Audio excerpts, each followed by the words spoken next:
दो फोरमों की ओर से शंभू, खनौरी और हरियाणा के बॉर्डरों के ऊपर जो मोर्चे चल रहे हैं उनका 24वां दिन है आज।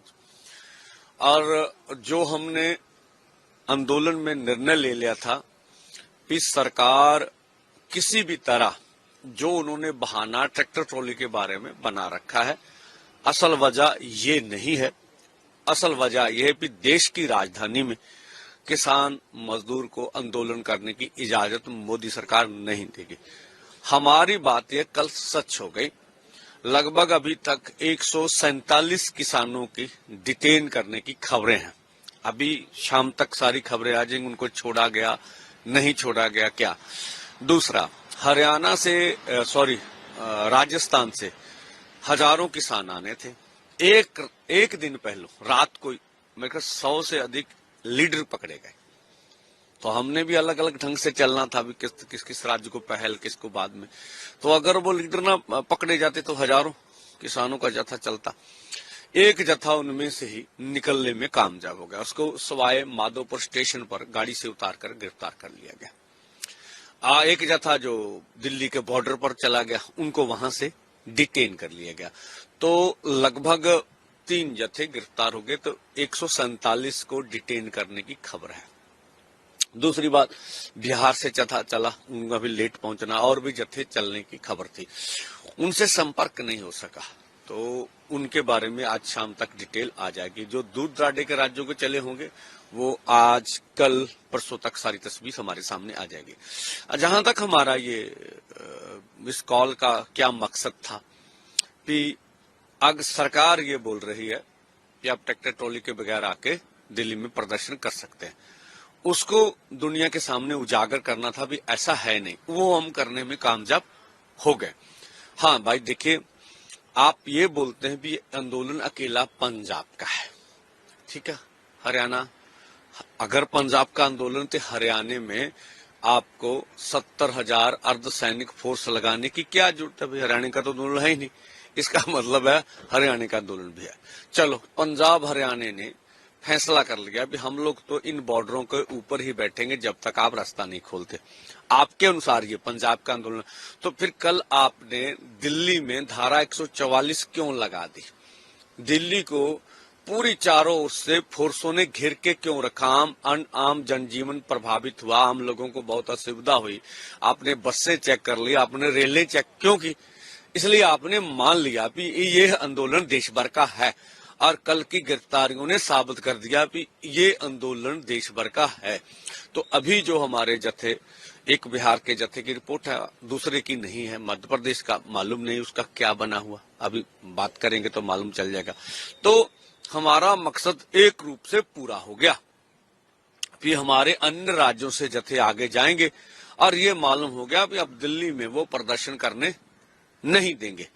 ये नैरेटिव तोड़ना था, तोड़ दिया। अभी किसी भी कीमत पे मोदी सरकार ने ये फैसला कर रखा भी हम राजधानी में किसी को भी ट्रैक्टर ट्रॉली के बगैर भी, ट्रैक्टर ट्रॉली के समेत भी जाने नहीं देंगे। जो हमारा ये था, एक तो बात साफ होगी।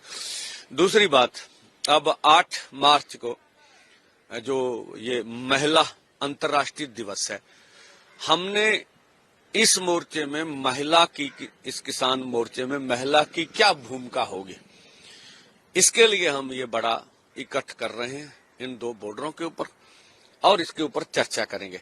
और हमारा मानना भी, जब माताएं बहनें किसी भी आंदोलन में अब आ भी रही हैं, बड़ी संख्या में आती हैं, वो आंदोलन हमेशा जीता जाता है, वो परिवारों का आंदोलन बन जाता है।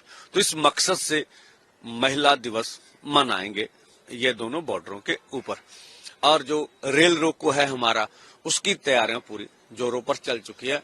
तो हमने जैसे बोला था, पंजाब के लगभग 22 जिलों में ये आंदोलन होगा।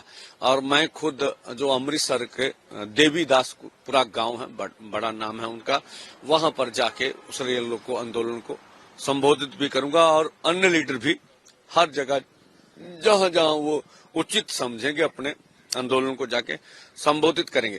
और 10 का आंदोलन भी आपको रेल रोको बता देगा कि ये देश भर का आंदोलन है कि नहीं है। अभी भाजपा वाले स्टेटों में हमारे ऊपर जबर भी होगा, जुल्म भी होगा।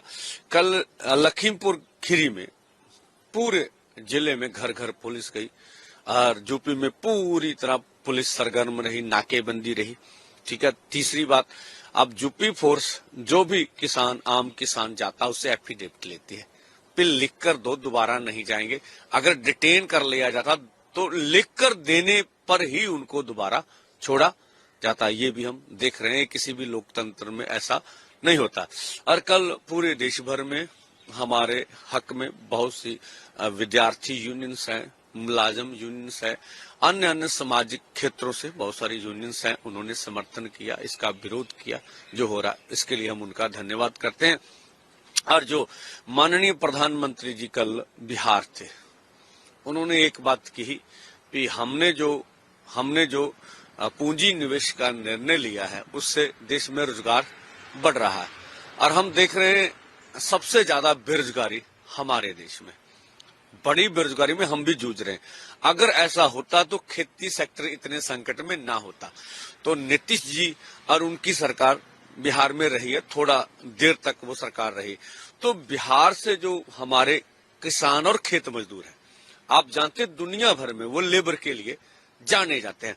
तो मुझे नहीं लगता प्रधानमंत्री जी का ये कहना उचित है कि हमारी सरकार की वजह से पलायन कम हुआ। पलायन तो भाई जारी है। तो आप जिन्हें भी, अब जब हमारे पंजाब में भी जो आते हैं बिहार के लोग, वो किसान होते हैं, उनके किसके पास 8 एकड़ की बात 10 एकड़ भी जमीन होती है।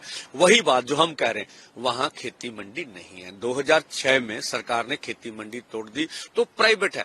तो इसीलिए हम मांग कर रहे हैं कि एमएसपी गारंटी कानून बना दीजिए, तब बिहार का पलायन बंद हो जाएगा।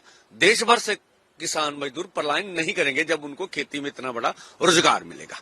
एक और चीज है कि आपके जो कल की कॉल थी उनमें से कितने लोग सक्सेसफुल हुए हैं जंतर मंतर तक पहुंचने में, उसके बारे में? हाँ देखिए, एक तो जितना पुलिस का पहरा था, दिल्ली के बॉर्डरों तक लोग पहुंचे, थोड़े उनको गिरफ्तार कर लिया गया। राजस्थान वाले राजस्थान में गिरफ्तार कर लिए गए, बिहार वाले चले हैं, उनका पता चल जाएगा। तो मुझे जितने भी लोग, सैकड़ों लोग चले थे पहुंचने में, उनको अलग अलग जगहों पर गिरफ्तार, जब लीडर गिरफ्तार हो जाता तो उनके बीच में अगर अधिक संख्या भी हो तो दूसरे लोग वहां से वापस आ जाते हैं।